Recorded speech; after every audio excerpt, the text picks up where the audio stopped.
Cassian slander time already. Yay!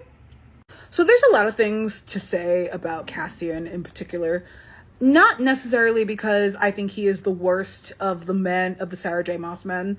I still don't like Rhysand more than I don't like Cassian.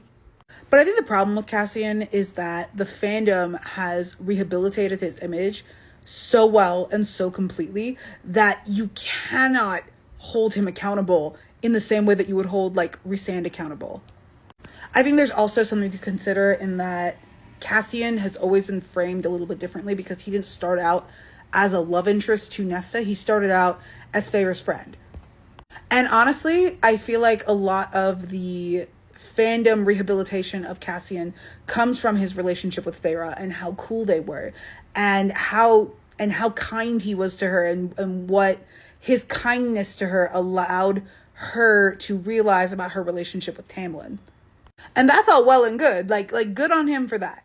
The problem is that just because a man is a good friend to you or to Feyre does not mean that he is a good partner or that he's a good man in general. And there are moral dilemmas that come from this, whereas as a girl, like as a woman, you could have a guy friend who is an incredible friend to you, who is one of your greatest allies. And then it turns out that like you meet his ex-girlfriend or like you find out some shit and you're like, holy shit, you might suck. Like you might be a really good friend, but holy shit, go to therapy. This is the Cassian effect. And I think that's why it's so fucking personal to me, because I have known men who are incredible friends, but when the chips are down, they suck. But because he's not a romantic love interest to Feyre, his suckiness kind of flies under the radar until you see like how he speaks to her and how like, and there's nothing wrong with like the banter that they had, and like they definitely had like that vitriolic sexual tension going, like that was clearly their trope. But then when the time came to actually romance this woman, he just continually dropped the ball. And I'm just like, why are we acting like he's super ride or die for her? Like, I get that it's funny for like Cassian to be like the ride or die like simp for Nesta in fandom, but clearly in canon that's not the case. And we could talk shit about the bonuses. It was all of the bonus chapters that Cassian is in that made me really sit and reevaluate his character. But he sucks ass in ACOTAR. Like, he really does. As a disclaimer, there are points in ACOTAR where he does get it right. Like, even in moments where he is in the process of getting it wrong, he says the right things. Where he says something like, you can be angry with me, you can walk in silence for a week just as long as you talk to me at the end of it. Like, that was all well and good. The problem with that is that he never actually lives up to that. He talks a big game and he does not deliver. For one, the way that this man continually catered to Rhysand, even at the expense of Nesta, where Rhysand was like, oh, like he was going to kill her for telling Feyre something that Rhysand should have said immediately and should have never withheld the information. Cassian, like, he was so mad for Rhysand that he contributed to Nesta's suffering. And we could talk all day about whether Nesta was right or wrong to reveal that information to Feyre the way that she did. But one thing that Nesta will never be wrong for was revealing that information in the first place. And this man is so fucking petty that when Azriel hands Cassian the pack to give to Nesta, he's like, oh, like I can't hold it because of like the wings, so you're going to have to carry it. And he knows that it's a little bit too heavy for her. Whether Azriel actually packed it to intentionally be too heavy, we'll never know. I would like to think that Azriel packed it because he thought Cassian would be carrying it, and then Cassian gave it to Nesta and Azriel just didn't know. But the fact that he took like a petty joy in being like, oh, she's gonna carry that. Like, and the fact that like they walked for a week and he never looked back at her. Like, yeah, Nesta was being quiet and she was being avoidant and she didn't want to talk to Cassian, all of that.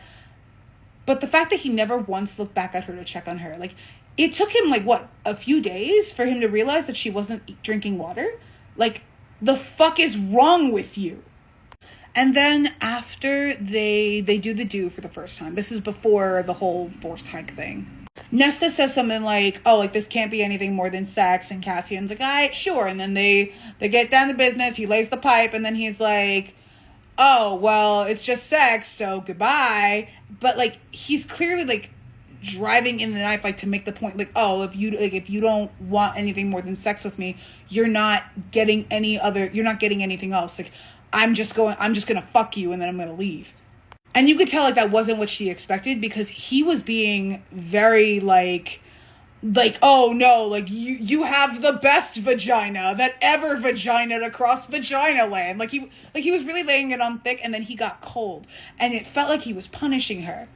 And considering that Nesta still had, like, the wounds from the Kelpie, like, essaying her on her face, on her body, and he still had no sense of affection with her, had no sense of gentleness.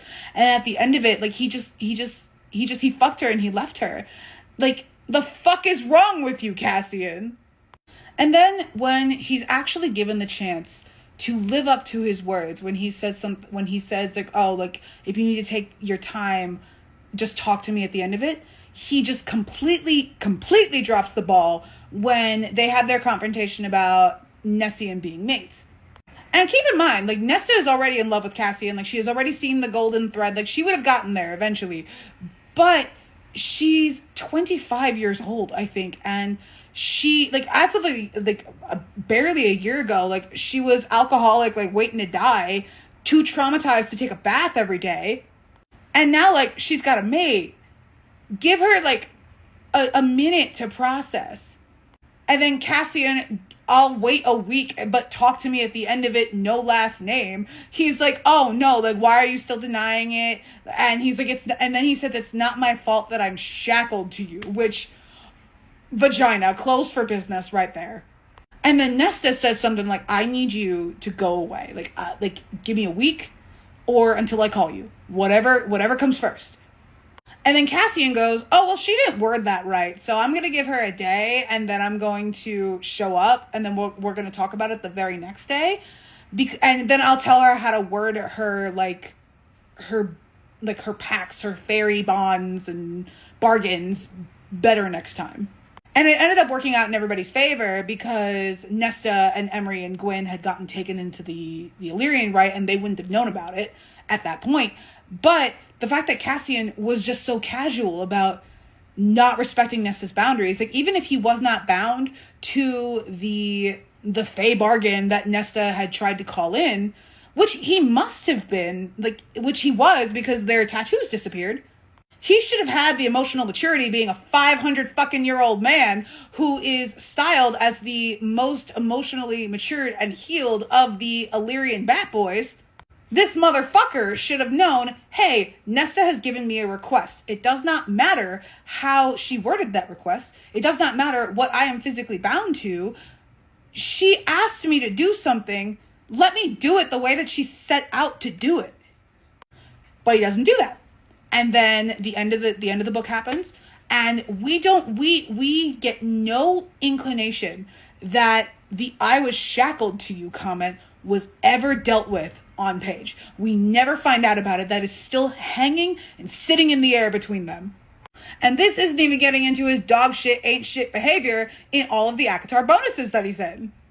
Like, yes, I ate up the Akamath Nessian bonus chapter like everybody else, but it is really shitty that when Cassian gets an inkling that Nesta was sexually assaulted, he immediately crowds into her space and he's menacing about it, and then he, like, licks her neck and I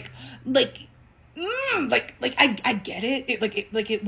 It worked as a chapter, like, to introduce us to the romantic aspect of Nessian, but with the context of everything else that has happened, this chapter is ashes in my mouth.